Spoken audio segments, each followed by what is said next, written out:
Hello everyone, हम फिर से हाजिर हैं एक और भर्ती घोटाले के साथ। आपको उसकी जानकारी देंगे।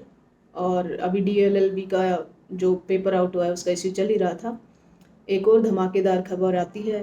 राजस्थान में इस बार जो घोटाला हुआ है वो एंट्रेंस एग्जाम का नहीं है, इस बार है नौकरियों का। जो टीचर बनाए जाते हैं और टीचर की एक गरिमा होती है, समाज में टीचर का ओहदा सबसे ऊपर होता है। जैसा हमें टीचर में मिलता है वैसे ही हम आगे सिटीजन बनते हैं या वैसे ही हम फील्ड में जाते हैं।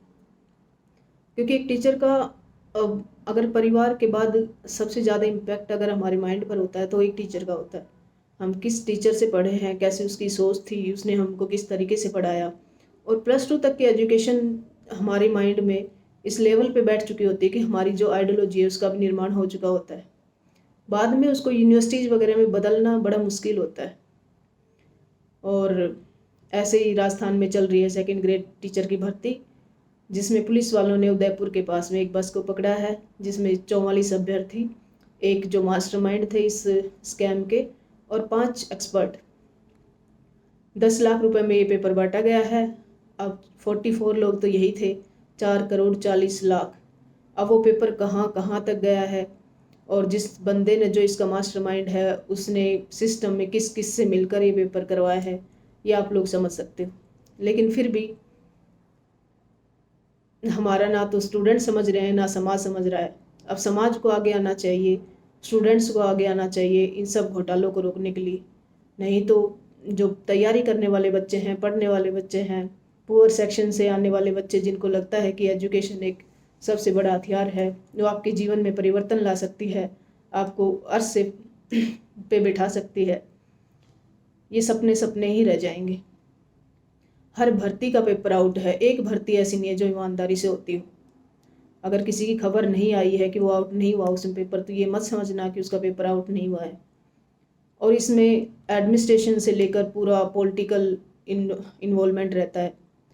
कोई भी बिना पॉलिटिकल इन्वॉल्वमेंट या एडमिनिस्ट्रेशन के इन्वॉल्वमेंट के बिना कोई भी पेपर आउट नहीं हो सकता, क्योंकि ये अरबों खरबों की इंडस्ट्री बन चुकी है। इसलिए जितनी जल्दी अपने भविष्य के बारे में आप लोग समझ जाओगे, सचेत हो जाओगे और ऐसे लोगों पर एक्शन की डिमांड करोगे, उतनी ही जल्दी आपका भविष्य सुरक्षित होगा।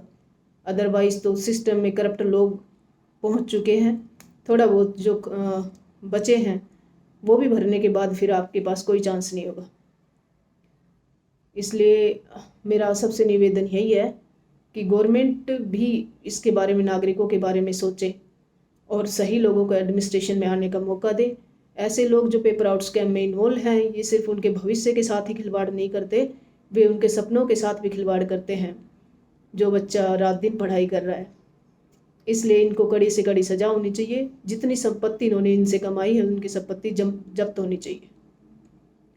और इसके लिए फास्ट ट्रैक कोर्ट बनने चाहिए, ताकि ऐसे इशूज़ के मामले में जल्द से जल्दी जो कार्रवाई की जा सके और उनको सजा दिलवाई जा सके। और समाज को भी ऐसे लोगों से संपर्क से दूर रहना चाहिए। और ऐसे लोग अगर जो आपके आसपास रहते हैं उनसे आपको एक सामाजिक दूरी बनानी चाहिए।